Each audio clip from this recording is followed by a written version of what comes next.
Classic Thomas Hardy on BBC2 shortly. Love and Obsession in Return of the Native. Sit tight this New Year's Day. At 5:55, be shaken, not stirred. My name is Bond, James Bond.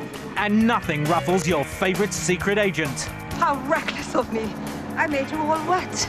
Yes, but my martini's still dry. It's not all happy families at 8 in EastEnders. Your father chose to leave. He nearly broke my heart and he nearly destroyed the lot of us. At 8:30, Gary needs to get his priorities right. Man's best friend should be his wife. I think you'll find that pride of place belongs to his dog. Welcome to Delhi. A new life and a new love in India. She's a girl. Do girls not like me? The Peacock Spring at 9, with top football action in Match of the Day at 10:45 and the Stones play out at 11:35. On New Year's Day. I'm on my way. Not in that cardigan, you know. Patricia Routledge takes on a new identity as Hetty Wainthropp. She's an extraordinary woman. Not exactly Miss Marple, but... Eureka! Excuse me, Mrs. Wainthropp, before the little grey cells settle into their stride. Hetty Wainthropp investigates. Follow that cab! New drama for BBC1, Wednesday night at 9:30. Heartfelt memories from some of those who appeared on the Morecambe and Wise show and lived to tell the tale in 15 minutes. After the news, first on BBC1 with Edward Sturton at 9:50. John Major tries to stiffen the party's sinews for battle. He tells it to trust Conservative values. But the defecting MP Emma Nicholson says other Tories could cross the floor of the House. As Celine Figard's father remembers the murdered French student, the police say there could be links with other deaths. And was the MOD guilty of disgraceful interference in the bombing tactics of Britain's Gulf War pilots?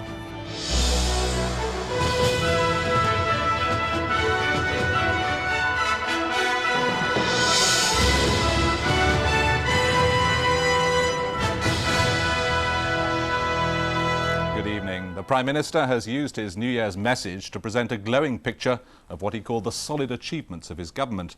And in what had the ring of a pre-election broadside, he said a Labour government would weaken, divide and wreck Britain. If the defecting MP Emma Nicholson is right, an election could be closer than he planned. She said other MPs might follow her example. As the Prime Minister was sending out his New Year message, Emma Nicholson was penning articles today and causing more shockwaves in the Tory Party. She dismissed ministerial suggestions she'd defected because she hadn't been given a job as shabby, and argued that many other colleagues were discontented with Conservative policies. There are also members of Parliament who are deeply unhappy, who I think may feel like me, that no time can be lost at all in trying to get the United Kingdom into the best possible shape for the next millennium, and who therefore may join me on the Liberal Democrat benches.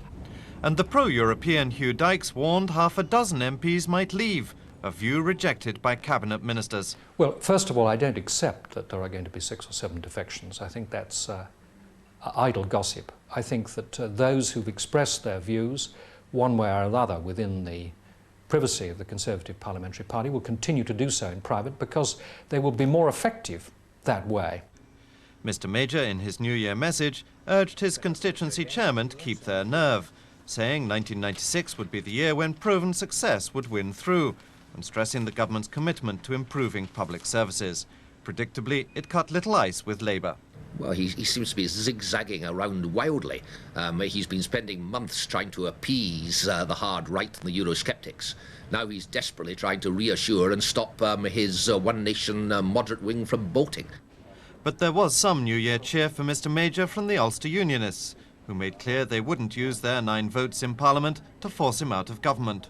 Ulster Unionists will still not bring to a premature end the life of Her Majesty's government, so long as the government acts in the best interests of the United Kingdom in general and Northern Ireland in particular. That means Mr. Major would be likely to win any vote of confidence, even if he lost his overall majority in the course of 1996. But it could also mean less room for manoeuvre in the Irish peace process. Martin Dowell, BBC News, Westminster. Police hunting the killer of the French student Celine Figard are investigating possible links with a number of other murders. They're particularly interested in the case of Tracy Turner, who disappeared from a service station on the M6 in Staffordshire in March last year. Celine's father, Bernard Figard, laid flowers today at the spot where her body was found. As he stood quietly, an interpreter spoke for him. Monsieur Figard said that Celine came to this country because she likes England and she likes the people here, and he appealed to everyone to come forward and to help to find the person responsible. Anybody who has any information to come forward and to help find the person responsible. At a press conference this afternoon, detectives admitted there were similarities between Celine's murder and that of 9 others, particularly that of Tracy Turner, who was picked up at a service station on the M6 in Staffordshire last year. Her body was found in a ditch in Leicestershire. There are several cases around the country which are well known and have been previously reported, where naked women have been found adjacent to major roads or in country roads with similar injuries. Those are things that we will be looking at. Officers are still looking for the driver of the white Mercedes lorry which Celine was seen getting into at Chieveley service station. Mr. Figard is expected to return to France this evening. Lindsay Doyle, BBC News, Worcestershire. An Anglican bishop has condemned as obscene the estimated £33 million jackpot in next week's national lottery. Last night's draw failed to produce a winner for the second week running, which could mean a record prize next time. Dreaming it could be them, people who play the lottery are expected to buy more tickets than ever, hoping to win the biggest jackpot total so far. Last night's draw failed to produce an outright winner, so for the second week the prize money will be rolled over. The Bishop of Wakefield says the £33 million is far too much. In fact, I'd call it obscene. It's far too much. It panders to people's greed. The Bible says the love of money is the root of all evil, and it's encouraging that.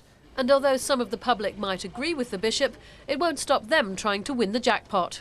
You've got to do, really, haven't you? You've got to do. It's that dream come true, isn't it? If you don't do it, you'll never get the dream. I do think it's too much for anybody to win. I think I'd have to give half of it away anyway before I even started thinking about it. Does it make people greedy? Does it make you greedy? No more than normal. Just waiting for that big finger to come out the sky and tell us it's us. The lottery operators deny that people are being encouraged to gamble irresponsibly. We've got 30 million people playing the lottery every week who are obviously having fun, who are supporting the lottery. The vast majority of those people are playing responsibly and spending well within their means. In answer to calls for the lottery to be capped, Camelot says there is a limit to the jackpot. It can only be rolled over for 3 weeks. Then the prize money is shared amongst the next tier of winners. Trina Holden, BBC News. Britain's Gulf War commander, Sir Peter de la Billière, has accused the Ministry of Defence of disgraceful interference during the conflict. In a BBC programme, Sir Peter says Tornado pilots were ordered to continue flying dangerous, low-level sorties against his advice. Labour has demanded an independent inquiry. At the start of the Gulf War, RAF Tornadoes had a tough role, carrying out low-level, high-risk attacks. On day 1, January the 17th, they dropped cluster bombs on Iraqi runways. They flew at 50 feet through sustained anti-aircraft fire. You feel completely naked. You imagine that all of these weapons are highlighting you to the enemy defences and that you are the only thing in the sky. Meanwhile, all this anti-aircraft fire is flashing up around you. Such raids were their priority. Accuracy demanded low-level sorties, but they were highly dangerous. Early on, Britain's senior commander wanted to change tactics because he was worried about the losses and didn't think low-level flying was necessary. The MOD didn't agree. It was going to impact on the whole of the RAF's strategy and put it into question. And as a result of that, there was a great reluctance in the MOD for it to change, and we weren't allowed to change it. The commanders on spot were forbidden to change it. In the 6 days before the MOD ordered the Tornadoes to abandon low-level missions in favour, ultimately, of laser-guided bombing at high altitude, 4 aircraft were lost in combat. Although the RAF flew only a small percentage of all Allied raids in the first week of the war, they sustained around a quarter of the coalition's total losses. I think it was quite disgraceful interference by the Ministry of Defence in the tactics, not the policy, not the strategy of the war, the tactics of running that war. Officials at the MOD have declined to comment on this stinging criticism until they've seen the BBC documentary. Peter Hunt, BBC News. And the first programme in the 4-part series The Gulf War will be shown next Sunday on BBC1 at 9:05. President Yeltsin has promised that his economic reforms will lead to higher living standards in 1996. In his New Year message, Mr. Yeltsin asked the Russian people to be patient. He returned to work on Friday after spending 2 months recovering from his latest heart attack. President Yeltsin returned to the Kremlin just in time to celebrate the new year. After recuperating from his recent heart attack, he's looking fit and cheerful. But his enemies, like the extreme nationalist leader Vladimir Zhirinovsky, are keeping the president in their sights. Both the nationalists and the communists did well in the recent parliamentary elections, and they say they won't stop until they've captured the biggest prize of all, the presidency. Mr. Yeltsin hasn't yet said whether he plans to stand again, but his New Year address to the nation on television sounded a lot like the start of an election campaign, as he promised to force the government to be more efficient. The government must start paying off its wage and pension arrears in early January. Those in the government who can't fulfill this must resign and not wait for the president to tell them to go. Mr. Yeltsin has also pledged to crack down on the blatant theft of public funds, and he said that in 1996 life for ordinary Russians will get better. But many people here are cynical because he's made similar promises before. Tonight on Red Square, these Russians were celebrating the new year with as much vigour as they could muster. The next 6 months will be a decisive period for Russia, and especially for President Yeltsin. Voters may not re-elect him, leaving him with nothing to celebrate. Diana Goodman, BBC News, Moscow. Spanish fishermen have been warned they'll be prosecuted if they fish illegally in British waters. The warning was delivered by the Fisheries Minister, Tony Baldry. He spent today on board HMS Lindisfarne, which will patrol the Irish Box. From midnight tonight, up to 40 Spanish trawlers will be allowed to fish part of the area. Preparing for duty, the crew of the fisheries protection vessel Lindisfarne. From tomorrow, she'll be patrolling the so-called Irish Box as 20 Spanish trawlers prepare to fish in an area traditionally the rich picking grounds of UK boats.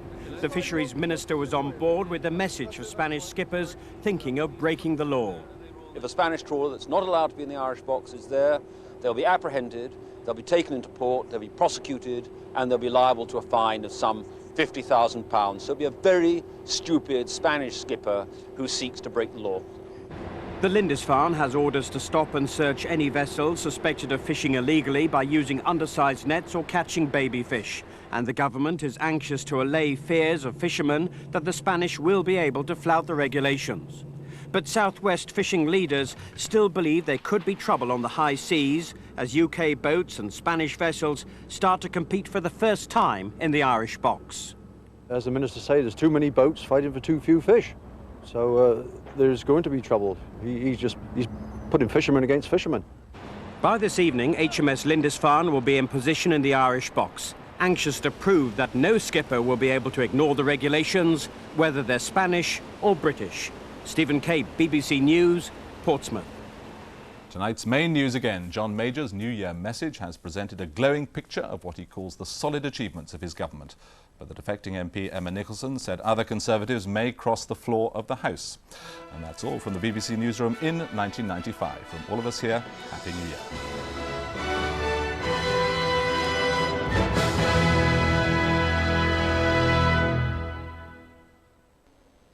Hello there, very good evening to you. It's a misty, foggy New Year's Eve across many parts of England and Wales, and also some problems still with 1 or 2 ice patches lurking around, so do take care if you're travelling home later on tonight. To the north of the mist and fog, it's the rain, sleet and snow continuing to move northwards across Scotland. Fairly windy conditions up there as well, so some drifting of the snow, particularly over the higher ground. The fronts tomorrow giving us the dividing line between the colder conditions holding on in the northeast and the milder air feeding in from the southwest. All in all, I think a murky, dull and damp start across many parts of the country.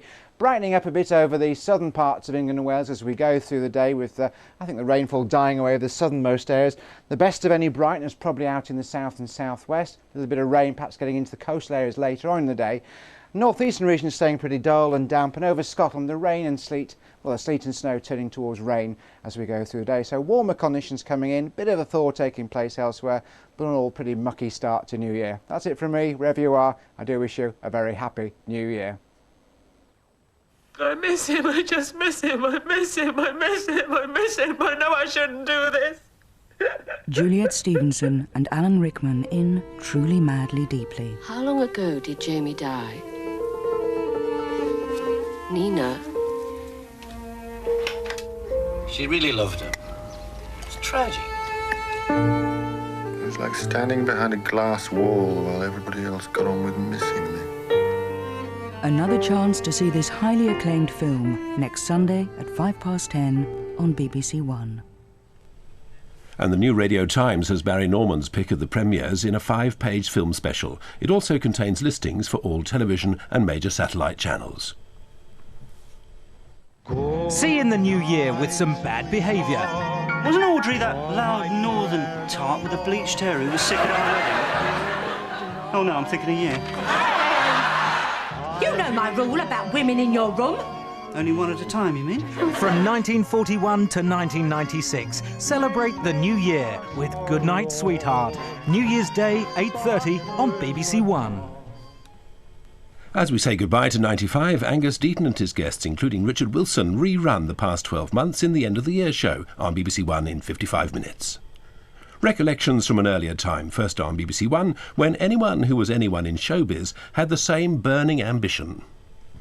We all very much wanted to do it, any Morecambe and Wise show, basically, of course, to work on the plays what Ernie wrote. Well, they were very good to me. They paid my bus fare. I tried to hide from the show being shown. What can I say? You know, some of these things you do when you're young, and you pay the consequences. I put my trust in Morecambe and Wise. This boy is a fool.